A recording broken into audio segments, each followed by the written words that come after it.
পৃথিবীর ইতিহাসে এক রহস্যময় ঘটনা।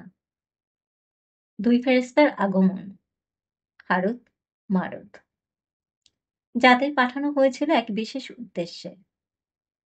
কিন্তু কেন? এবং কি ছিল তাদের শিক্ষা? তারা ছিলেন ফেরেশতা। কিন্তু তাদের পাঠানো হয়েছিল বাবেল নগরীতে, যেখানে জাদুবিদ্যার চর্চা চলত।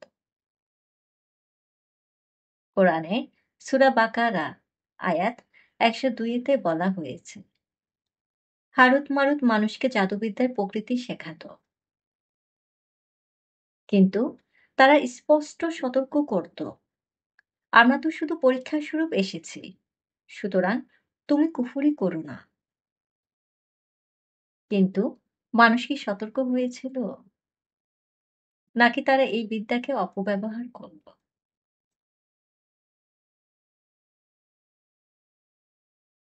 জাদু কেবলমাত্র আল্লাহর অনুমতি ছাড়া কাজ করতে পারে না। কিন্তু মানুষ তার লোভে পড়ে সে সীমা অতিক্রম করতে চেয়েছিল। এটি ছিল একটি পরীক্ষা। যেমন ফেরেশতাদের পরীক্ষা নেওয়া হয়েছিল, তেমনি আমাদেরও পরীক্ষা হচ্ছে। আমরা সত্যের পথে থাকবো নাকি ধোঁকার পথে যাব?